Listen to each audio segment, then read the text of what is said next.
What is going on, degenerates and diehards? Happy Friday to you. Welcome back to your favorite gambling show of the week, the Undefeated Post-Weigh-In Show. This for UFC Vegas 70. You all know the drill. We took one final look at the fighters as they step on the scale today, as they faced off with one another. We use every last little bit of information we can get to try to make a good bet for you tomorrow. It's like cooking. I'm like Gordon fucking Ramsay over here. You know, we got to sear the steak on Monday and you season it before that with all the tape study, and then you're stirring it in your cauldron all week, and then just right at the end, it's that extra little bit of spice that you put over the top before you serve it to your friends and family. That's what this show does. We're going to put all the pieces of the puzzle together and hopefully make some cash tomorrow. What is up with everybody? I know it's an impromptu live stream. I do apologize. Your guy is suffering. I'm having a little bit of some issues today.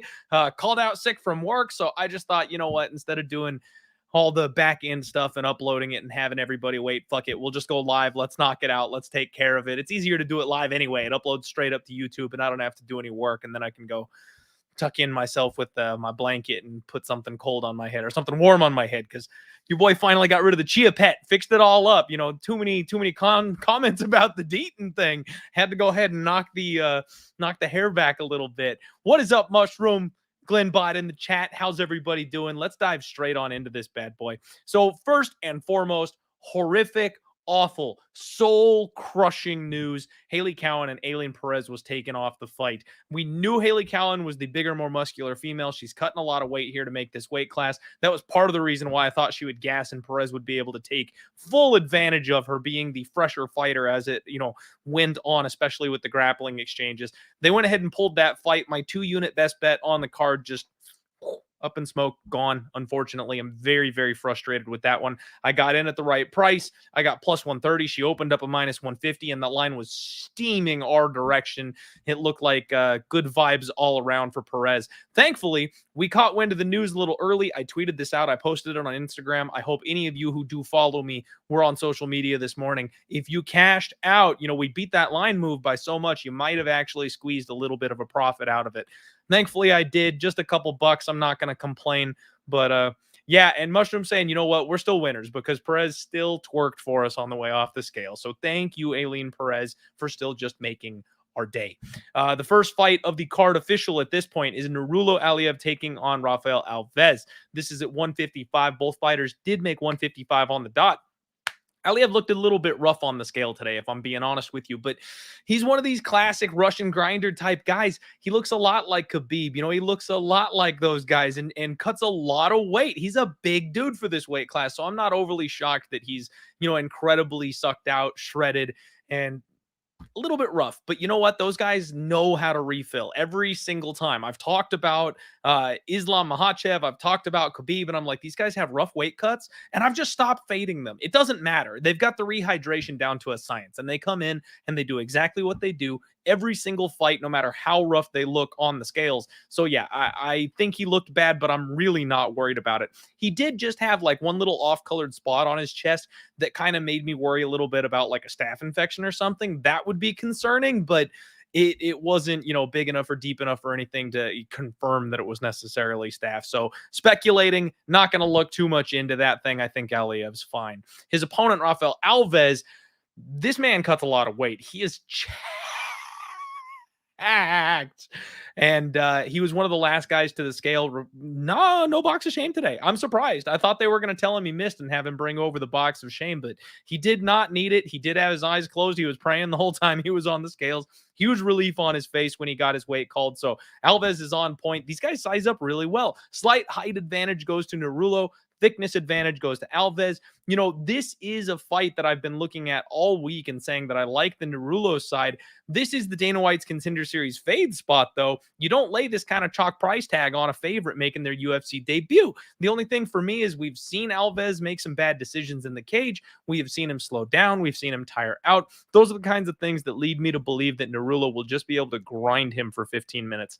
I don't think it's going to be without moments of sketchiness, however. I don't think it's going to be without terrifying moments where Alves may be on the verge of finishing the fight or exploding or hurting Narulo, putting him through that, that veteran ringer for the first time. So I'm not laying minus 180. I am, though, very tempted to take the decision prop on Narulo because they're really disrespecting this man going 15 minutes. And I talked about this on Monday. I don't understand. Everyone thinks that Narulo is this finishing king now because of the Dana White's Contender Series. That's really his only MMA stoppage ever. And he was facing the cannest of trash cans possible in that spot. It was a prop up fight for this kid to get into the UFC and showcase his talents. His only other finish, he does have one other TKO on his record. It's a corner stoppage. He didn't even really stop the guy. Like, his corner threw in the towel. He's been a decisionator ever since. He's a decision machine. So getting a minus 180 favorite at plus 225, I believe. Let me pull up Superbook Sports. As you all know, the show is brought to you by and powered by Superbook Sports. Plus 250. You can get plus 250 for Narulo Aliev by decision, and I think that's the look on this card for me. Again, Alves might leave himself vulnerable. Maybe the submission opportunity is there, but this kid doesn't hit like Drew Dober does. This guy doesn't strike like Drew Dober does. And frankly, I don't think he's even going to want to. He's going to sit on Rafael Alves' chest for 15 minutes. And when Alves explodes and gets back up to his feet, he's going to take him right back down and neutralize him. I think we're in for a 15-minute grind. So I'm going to pick the favorite. I'm not going to bet the Dana White Contender Series fade angle on this one. But if I'm betting it at all, it's going to be Aliev by decision, getting a plus number rather than laying that chalk. Let me see here. I'm going to go ahead and check out everybody in the comments because it's a live show. Why the hell not? What's up, Randy? How you doing? Ryan, Clint's flowing locks. Yeah, they're gone, baby. They're long gone. Sean V in the chat. What is going on? And he agrees with me here that he's definitely not a finisher. All right. Next up, we've got Carl Deaton taking on Joe Solecki. Deaton made 156. Solecki 155.5. Deaton did require the box of shame here today. His face was sunken in. His mouth was hanging open. Honestly, folks, when I do this show, when I started the post weigh-in show, these are exactly the kind of spots that I look for. Somebody coming in on short notice who looks just awful on the scales. And this is a guy who struggled with the weight cut, generally speaking, like not even on short notice with his regional scene fights. He's always struggled to make the weight. So 156 with the box of shame, looking terrible. And he's taken on Joe Solecki, a kid who, in my opinion, should be undefeated in the UFC. He's only got one loss, and that was to veteran fighter Jared Gordon. He looked great, relaxed, solid, fantastic on the scale. And he's got a big size advantage. When these guys face off, Joe Solecki is massive. This was a great stare down between these guys. I took Joe Solecki inside the distance. I laid minus 120 on it. He's all the way up to minus 600 as a favorite now.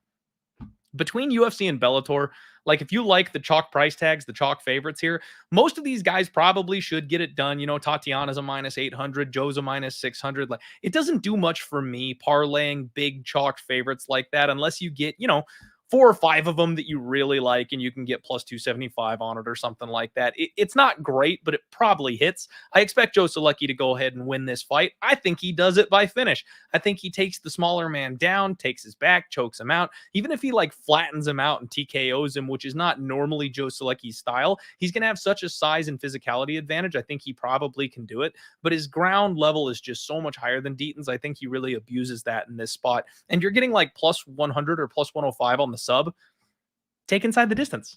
In case he ground and pound TKOs him, pay the extra 10 cents. No problem there. Obviously rolling with the big favorite. That's my first bet on the card since Aileen Perez did go ahead and get canceled. James, my guy, love you too, buddy. Thank you very much for tuning in on the show here and supporting me. Again, folks, Pub Sports Radio, subscribe, become a member if you want to. Hit the like button at the very least. Do me a favor. And go check out Superbook Sports. They've got an awesome deposit sign up bonus, and then of course we've got the best bonus in the game for like the UFC pay-per-views, the knockout bonus. It's freaking awesome. If you bet on the main event, you get a $10 bonus for every knockout on the card. Last week I think we got hosed because there were a bunch of submissions instead of knockouts, so it kind of sucked for everybody. But the one before that, where it was Brandon Moreno and Hill, everybody got knocked out. There were like 10 knockouts on that card. It was awesome. I love that bonus. It's a lot of fun. Next up, Charles Johnson taking on Ode Osborne. This is at a catch weight now, folks. Charles Johnson came in at 130. So did Ode Osborne. And Charles, surprisingly, was the last one to weigh in. He looked wiped up there, folks. Not his usual perky self. He's a short notice guy here. Now, he said he was staying active. He said he was staying ready. So he's not like all the way short notice, but he was the short notice guy for this fight. Ode Osborne, insanely jacked. You know, this guy has struggled with the weight class before. He's huge for this weight class.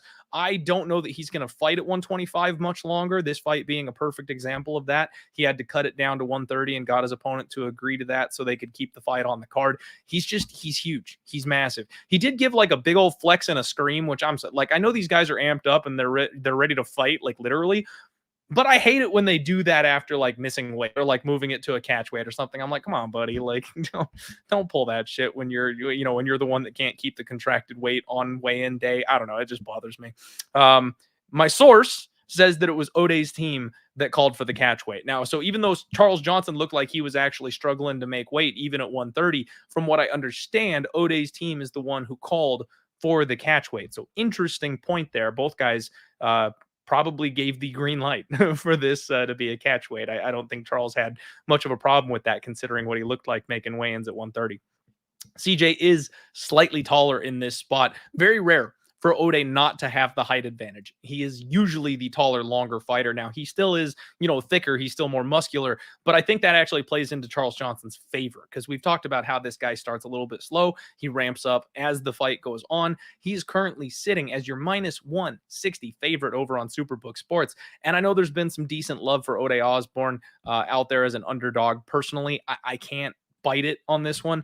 I think Charles Johnson, I talked about it a couple months ago, when this guy made his UFC debut, I said, we're just going to make a lot of money in spots where people underestimate Charles Johnson. And I know he's the favorite, maybe a little too wide. The recency bias of him coming off a finish over Jimmy Flick, like he doesn't normally look that good. So I get all of that, but I still think that he's a bad matchup for Ode Osborne. He just does the exact opposite of what Ode wants in a fight to be successful. Like Ode needs to mind the range. He needs to, have a low-paced kickboxing fight or finish you early. You don't finish Charles Johnson. He's not a guy that puts himself in danger like that. And then if you want a low-paced kickboxing fight, that ain't happening. He'll give you that for 4 or 5 minutes, but then you better get ready to go. This guy's going to turn up the heat, and Ode slows down the longer the fight goes. So if Ode wins, it's going to be an early finish. The longer this thing goes, the more I favor Charles Johnson. I'm kind of thinking a round 3 sprinkle here for my guy Charles Johnson is in order at 11-1. And I actually like the submission prop,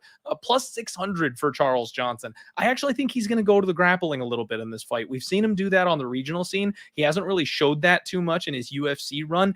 And because of that, especially because of the gas tank for Ode Osborne, especially because of how dangerous Ode Osborne is, I think he's probably going to go to that in this fight to kind of drain that gas tank, chip away, nullify some of the danger. And Ode's been subbed twice already. Charles Johnson's got a crazy front choke. I know the show is brought to you by Superbook, guys. But I would be remiss if I didn't tell you. BetMGM out there, they do sometimes do like the submission exact method of victory submission props out there. And usually that's just lighting money on fire because it's hard to predict the method of a fight, an outcome as is. It's already tough enough for us to like pick just a winner and to say they're doing it by finish, much less to say they're doing it by sub and flying triangle or God knows what you want to do. But this is one of those cases where I think they might be sleeping a little bit because the Darce choke for Charles Johnson is sitting at 30-1. 30-1. And that's his like go-to move grappling. He's got those long, lanky arms. He's taller and longer than Ode Osborne is. And when Ode gets tired, if he shoots in for a takedown or even if they just get into a scramble or something like that, that's what this guy goes to.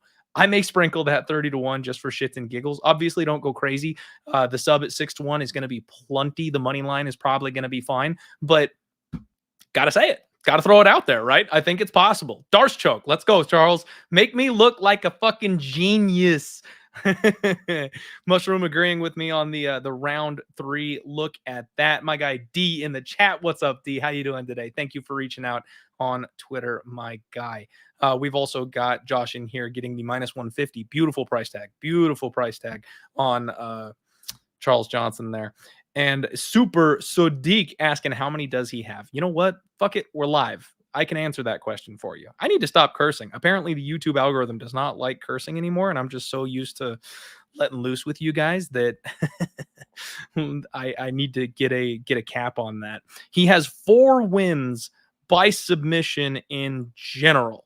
And let's see here. One of those was an Anaconda, which, okay, so cards on the table.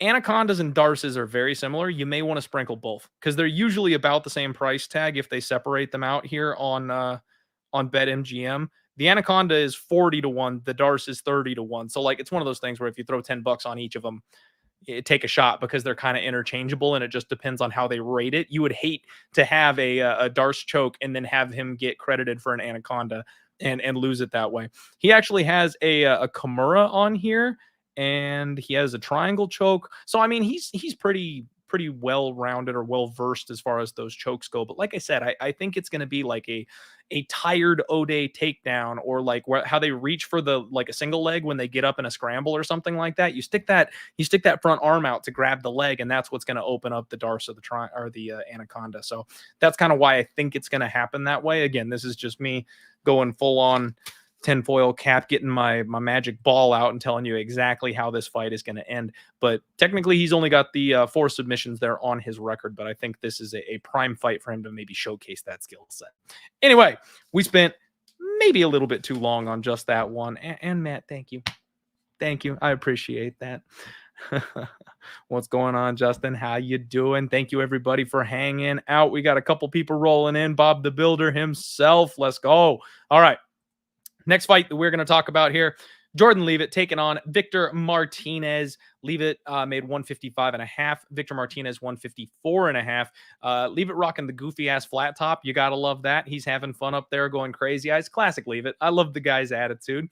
His opponent Victor Martinez, no issues, very relaxed on the scales today. Looked like he's been here before. There's a decent size advantage for Jordan Leavitt, and this is, there's a couple fighters that I feel like I say this on repeat. One of those a little later on the card we'll get to, but Jordan Leavitt is so much bigger than I ever recall him being.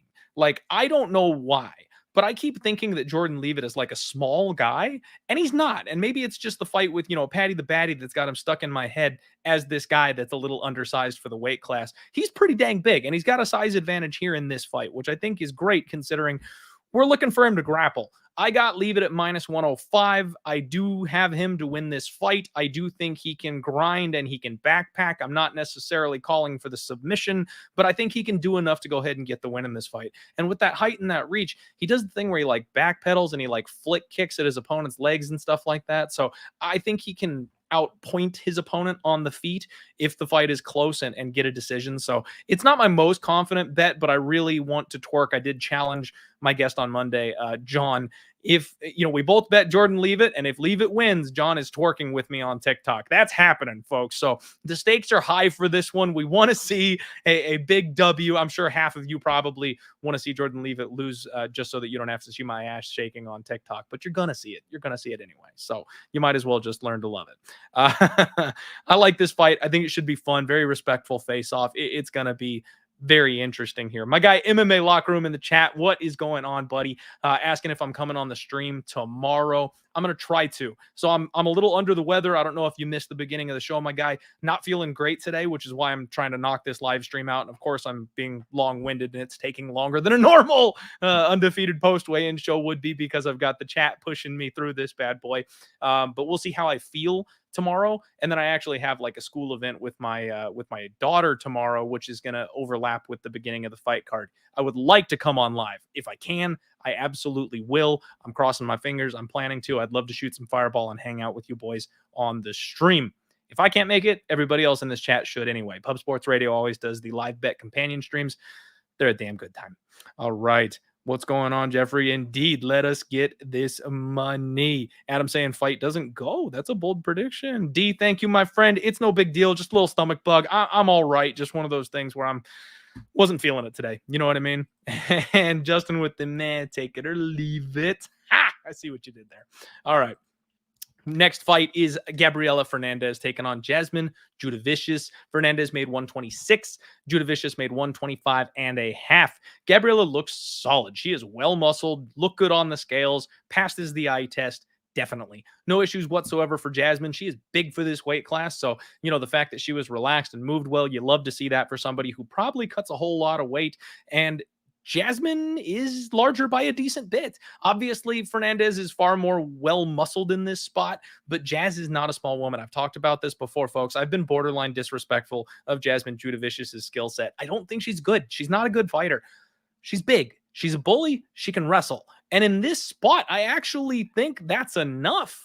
I think that's probably all she needs to go ahead and get the win here in this spot. Gabriella Fernandes, we've seen her taken down on the regional scene and put on her back, and she's a turtle. She has no get up game. She'll jump for a guillotine. She'll put herself in a bad position. I don't like any of that. The thing I do like about Gabriella, however, is that she is a southpaw, which Jasmine Jasudavicius has struggled with on the feet. She's got a big left body kick. She likes to attack the body, which drains the gas tank of your opponent, something that's also been a problem for Jasmine in the past. And she's got a big left hook. I've seen Jasmine eat that shot time and time again. So Gabriella Fernandes, if this turns into a kickboxing match, which Jasmine has been talking about, working with the Queen of Violence herself coming into this fight, she may be a little overconfident in her striking skills or her hands in this fight. Fernandes could knock her out. She absolutely could, because she brings that kind of power to the table.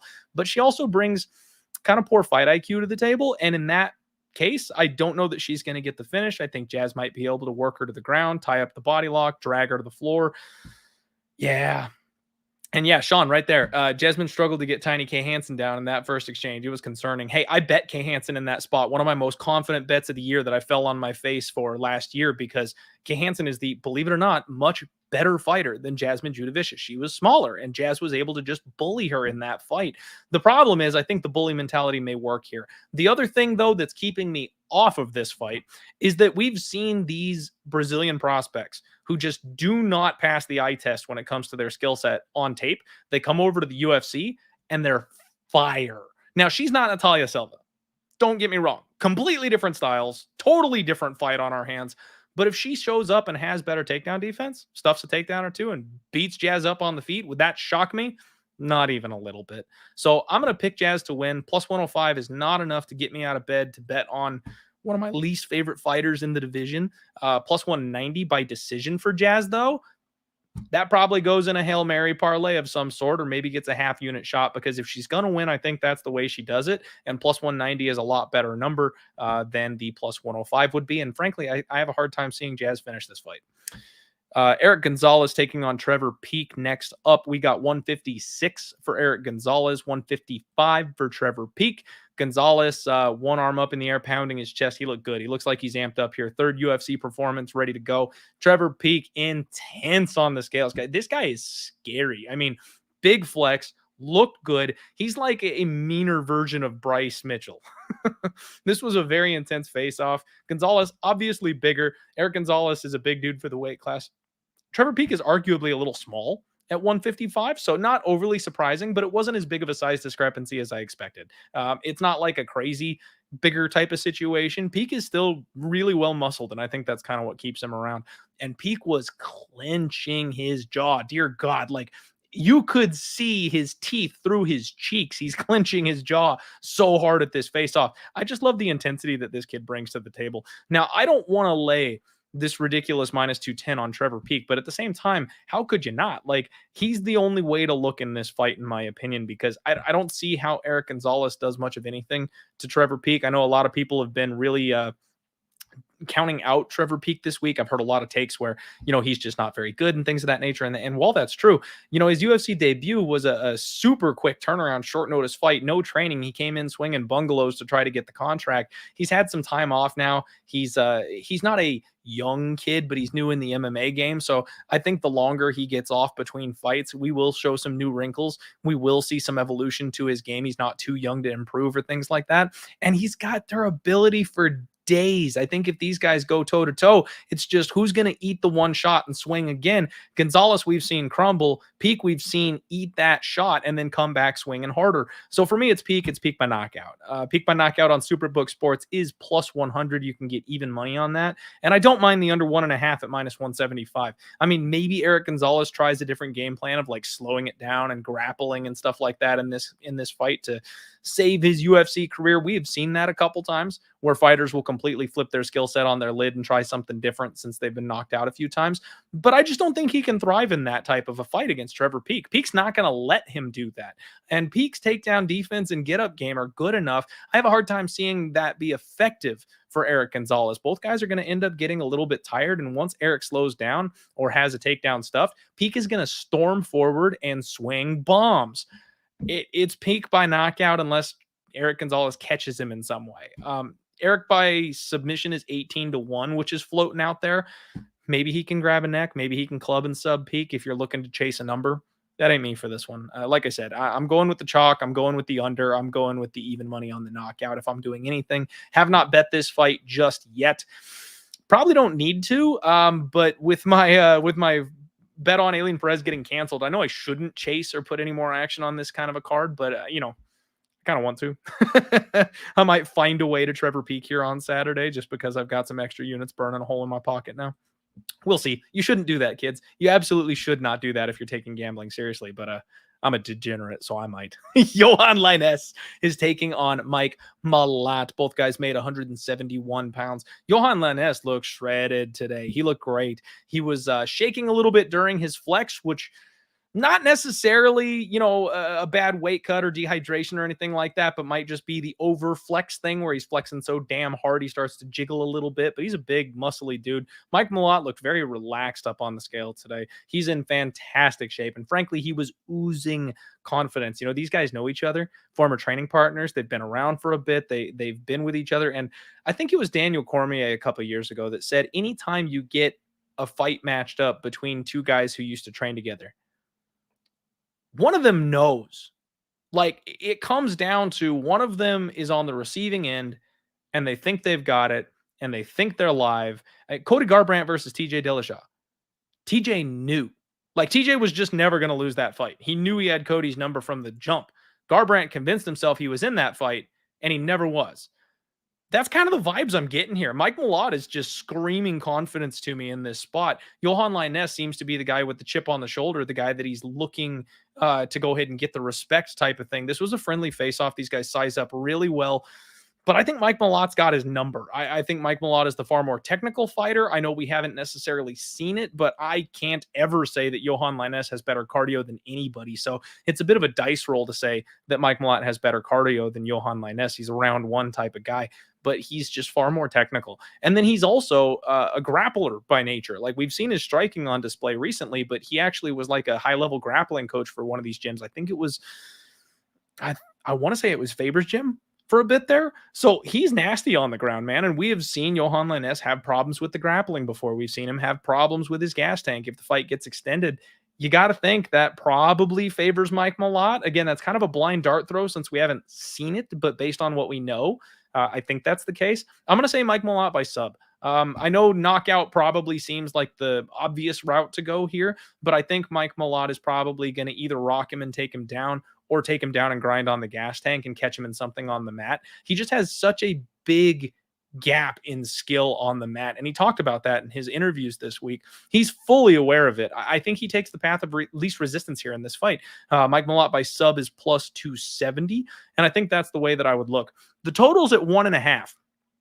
Under 1.5 is minus 115. And that does make some sense to me because Lainesse is usually kind of a round one banger type of dude. But I could also see this one get extended. Like I said, Yohan Lainesse has been talking about it, improving his gas tank, working on it. He skipped around for the entire first round last time, trying to prove that he's got a better gas tank. And Mike Malott also, he's a grappler by nature. If one of these guys gets rocked, we could end up on the ground relatively quickly. I could see this one squeezing over that 1.5 before the finish happens. I do think we're going to see violence. I do think that we're going to get a finish. It's just a matter of how and when. And I don't really like the 1.5 in this spot with the way these two guys have been talking and fighting recently. So I'm picking Mike Malott. I'm picking Mike Malott by sub. No bet. That's going to be the lean moving forward. Good afternoon, Banana Boat Float. Thank you very much for joining in on the pod. Next up, we're talking Montana De La Rosa, Tatiana Suarez. De La Rosa 125.5, Suarez 125. No real issues for either woman. Tatiana looked real good coming back after a 3 or 4 year layoff. She looked fine on the scales today. And when they faced off, it wasn't a huge size disadvantage or anything like that. Montana usually has a height and reach advantage over her opponents. Obviously, she still has that, but it wasn't crazy. And the interesting thing to me was I think Tatiana Suarez is winning the mental battle here. She stepped in and got super close on Montana De La Rosa. And it was slight. It was ever so slight, but Montana backed off just a little bit. It's one of those things to me where I'm not sure Montana De La Rosa is overly confident in herself coming here into this fight. There's a lot of questions about Tatiana, the condition she's in, that kind of thing. It's very, very scary to think about backing somebody in that position, but I had to take her inside the distance. I got plus 130. I think she's just too damn good. You know, her boyfriend / husband is Patchy Mix, the guy who's going to be wearing gold over in Bellator pretty soon, one of the slickest grapplers we've ever seen. And with her wrestling, she can get literally anybody to the ground anytime she wants. And it's just a matter of beating them up from there or taking an opportunistic submission, something I'm sure she's been working on in her time off. These fighters don't usually just hang it up when they have an injury like that. They keep training as much as they possibly can. So I actually think we might see a slightly more technique-oriented Tatiana Suarez, somebody who's been studying for the last couple of years, even if she hasn't been able to go 100% on everything. I expect her to get the win here over Montana De La Rosa. I expect her to make it look relatively easy. Now, I could lose on this by her grinding out a 15-minute decision. That's entirely possible, totally on the table. And there is that chance that maybe she's a shell of herself. There is that chance that maybe she's completely broken and she just is not the fighter that we're expecting to see. Maybe Montana De La Rosa comes in here and clips her with something big or catches her in a sub when she makes a mistake. You know, a fight IQ problem. She gets excited, adrenaline dump. Those things are all on the table, which is why I'm not laying minus 800, which is why I'm not parlaying Tatiana Suarez. I got a plus number on that inside the distance. I like that spot. I think that's the way to go personally. Don'Tale Mayes is taking on Augusto Sakai. We have big boys here. Mayes is 261.5. Sakai is 265 on the dot, tipping the absolute limits of the scale here. Don'Tale Mayes gave a big old flex, and he looks stone cold on the scales today. He really looks intense up there. Augusto Sakai, he actually looked pretty intense as well. Now, his back is against the wall. He's coming off 4 straight knockout losses. And classic Sakai, you know, big old flabby boy, nothing you can really say about him. That's what he looks like every time. These are big dudes. Now, Sakai looks like he's maybe just like a little bit taller than Don'Tale Mayes, just with the frame and the build he has. But Mayes has the frame. Like, this guy's shoulders are higher than Sakai's, even though he is the slightly shorter fighter. Like, he's just got that big, hulky, bulked up type of frame on him. I think he's much more suited in this spot. And you know what? I've been battling with this all week. It seems like the spot where everybody jumped ship from Don'Tale Mayes because of his last fight with Hamdi. But guys, I had to go back. I swore I wouldn't do it. On Monday's show, I was like, you can't make me rewatch the Hamdi fight. You cannot make me rewatch the Hamdi fight. I rewatched the Hamdi fight. I felt like I was doing myself a disservice by putting blinders on and kind of ignoring it because I was big on Don'Tale Mayes going into that spot. I really thought like he had it in that fight. And you go back to that second round, he had Hamdi hurt, man. He might have broken his orbital. He was almost out of there. He hit him with some big power shots, and Hamdi was just able to kind of tank those and come on back. I don't know that 4 knockout losses in a row Augusto Sakai can take those. I think Augusto Sakai might be broken, folks. I think the UFC broke their new toy from the PFL with those last couple of fights that he was involved in. I don't mind the under in this spot because I do think Sakai is not going to take the light and carefree type of fighting approach where he'll come back and try and point his way to a 15-minute victory. Like, you got to feel like with his back against the wall, he maybe has a little bit of a sense of urgency.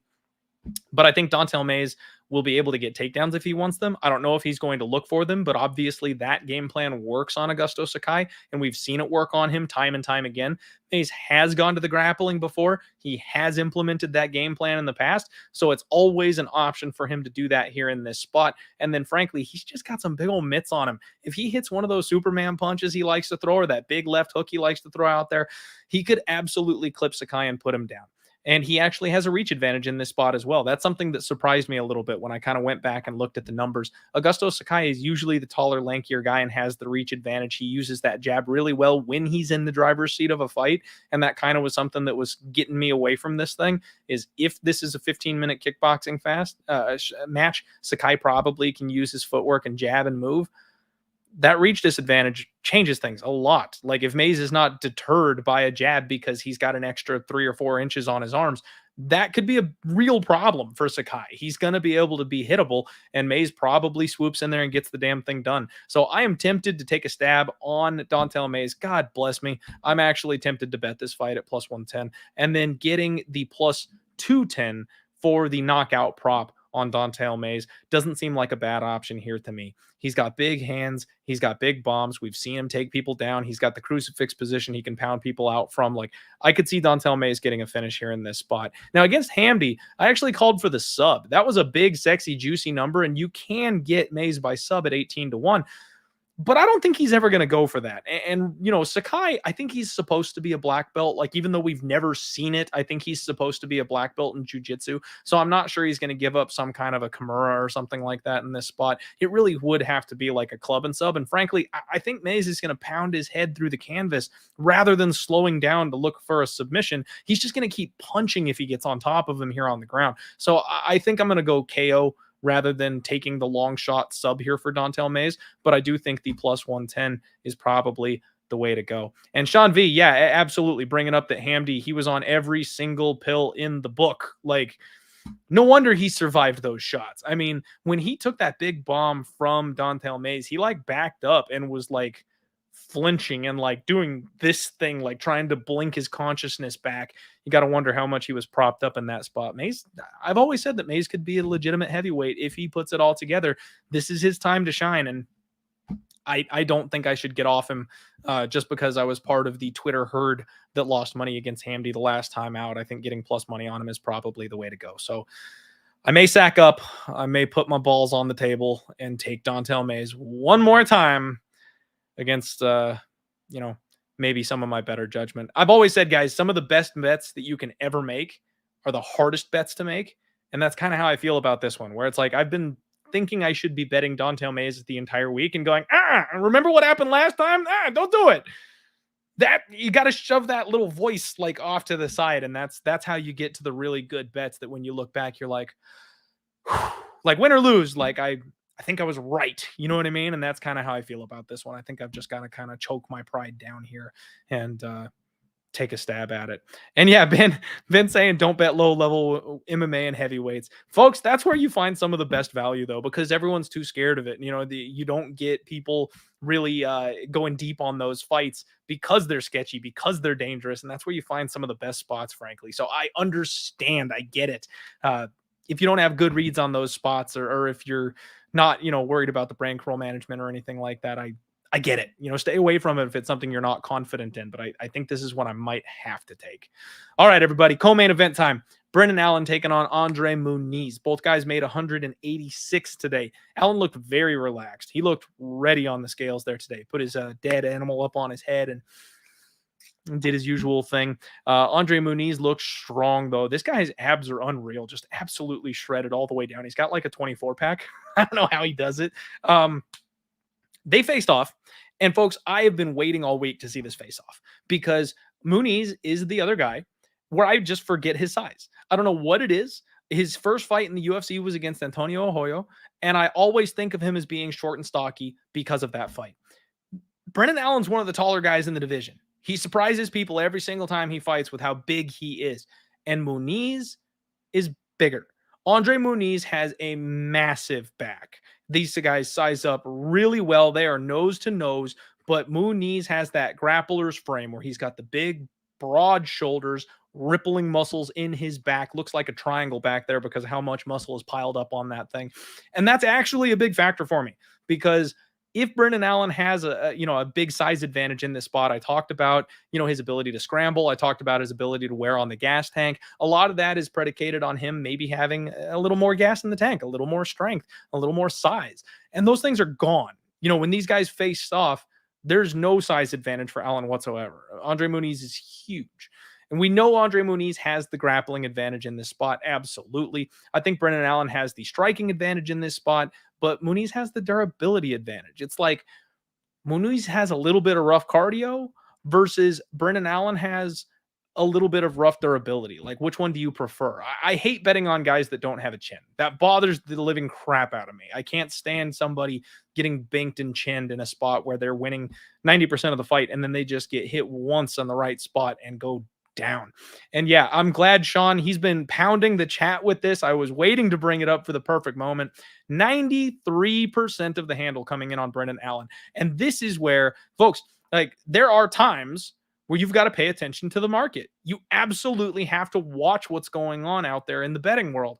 I talked on Monday about this maybe being a dog or pass spot. I talked on Monday about, André Muniz is a guy that I expect everybody to be piling onto in this spot. And maybe I want to be on the opposite side of that. Maybe I think there's areas where Brendan Allen can win this fight. It's totally possible for him to stretch this man, test the gas tank, and then be able to either get a TKO or a decision, something along those lines. But 93% of the money is on Brendan Allen. I'm seeing tweets from everybody I know. Brendan Allen, Brendan Allen, Brendan Allen. We are all on Brendan Allen. I'm not the only one seeing these holes in the game of André Muniz. I'm not the only one who's identifying that there's some stuff that hasn't been answered. There's some stuff that hasn't been tested. There's some stuff that Brendan Allen may be able to take advantage of. And everybody's piling on this dog. Allen is the public dog of the week. I don't want to be on the public dog of the week. You never want to be on the public dog of the week unless his name is Chris fucking Curtis. That's the only underdog when the entirety of MMA Twitter is on one side. That's the only man who I trust to come through with a round 2 body shot, no matter how many people bet him, no matter how hard the market moves against him. Chris Curtis is our champion when it comes to being a betting underdog. Brendan Allen is not. Now, I still think he is dangerous. I'm not going to go back on everything I said. I'm not going to reassess the breakdown. I completely believe in everything that I said about this fight, that Allen has the opportunity to show those holes in the game of André Muniz. But when the bookies are getting hammered, hand over fist on an underdog, everybody wants a piece of Brendan Allen. And that line just keeps on sailing the other way. Oh, you guys like 160? Cool. We'll give you 175. Oh, you like 175? Okay, we'll give you 180. Oh, you like 180? We'll give you 190. They just keep on making the price on Brendan Allen sexier. And people keep betting him. That is some bad betting juju right there, folks. Reverse line movement is a real situation. And if you can nail down how to read it, which I'm still a novice at, quite frankly, I'm not the expert on reading market movements, but this is the kind of thing that makes me shit a brick. If I had a Brendan Allen plus 175 ticket in my pocket right now, and he's sitting plus 190 with 93% of the handle. Now, for those of you who don't understand, it's tickets versus handle.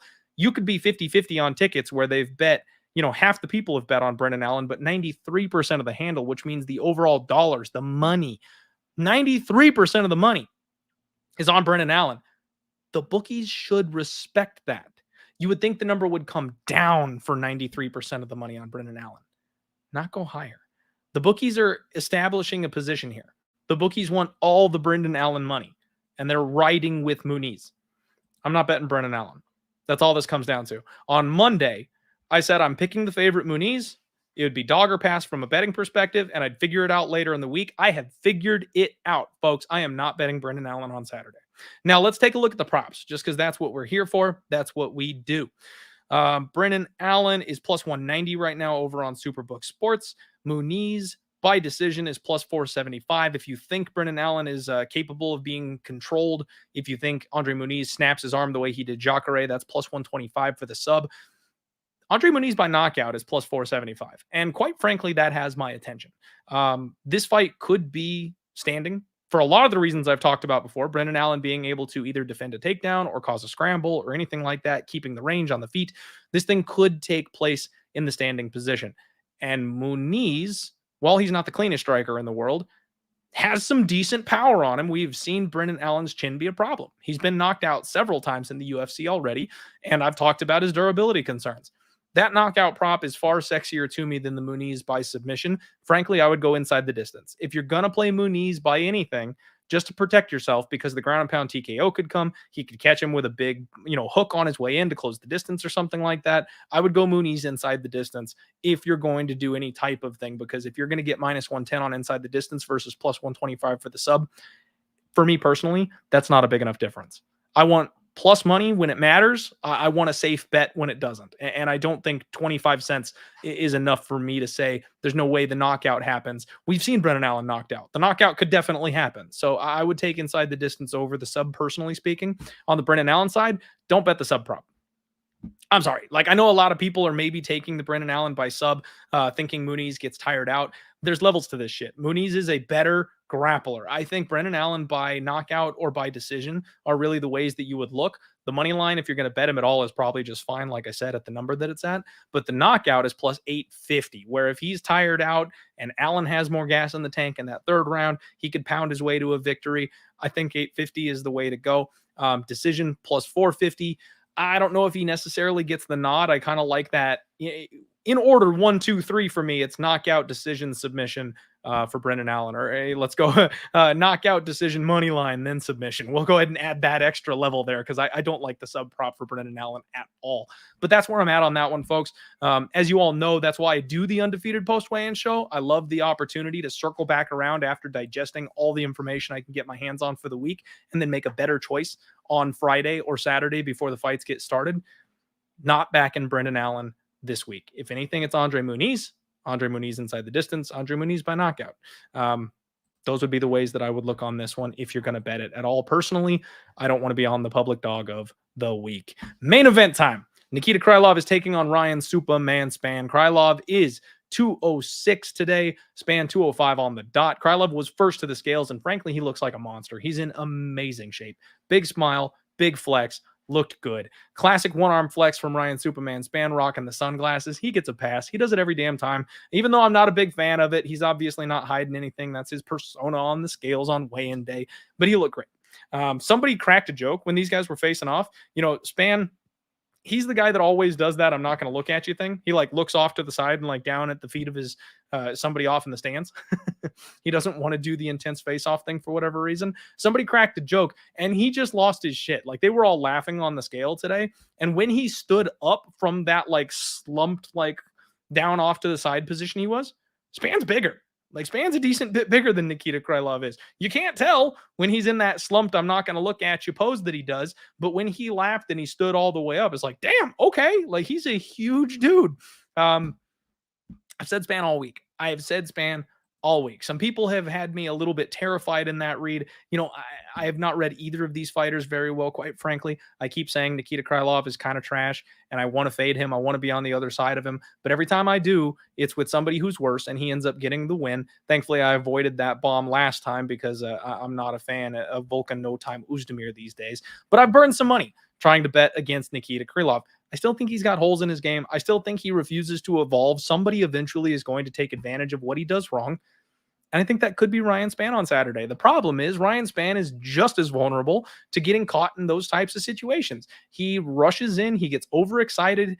I worry about his durability. You got wobbled by Anthony Hernandez. So, or not Anthony Hernandez. I'm sorry. The other Anthony, my doppelganger. So it's a spot where if I'm doing anything, I'm taking plus money. I'm not going to lay minus 165 on Krylov in this spot.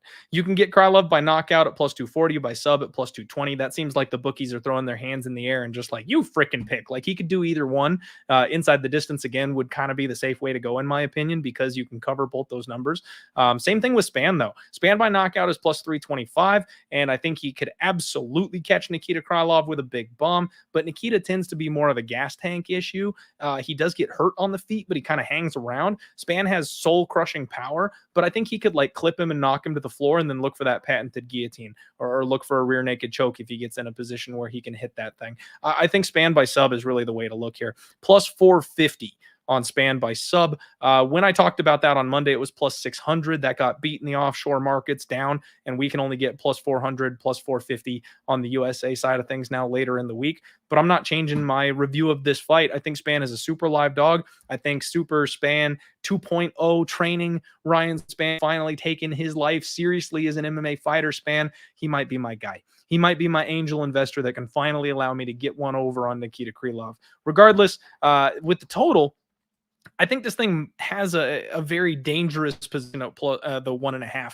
I could see Krylov going to the grappling to try to stay away from the power of Ryan Spann and having it go a little longer than people are suggesting or thinking because of the last couple of fights. I could see it getting into the second round and being a little hairy before it finally finds its way to an end. I would look at like an alternate under 2.5, under 3.5 type of position before I would look at the 1.5. It probably does end in, at the 1.5 round mark. It's probably around one fight, but at the same time, just not that big a fan of laying that kind of price tag on the under 1.5 when the stakes are this high. These guys tend to take things a little bit more carefully in this type of position. Folks, that is the Undefeated post weigh-in show. And I'm sorry, I am rambling my ass off. This thing is usually a 20-minute show for you on Fridays. Since we jumped on live, it ended up being damn near an hour for you. But I think we found some good stuff.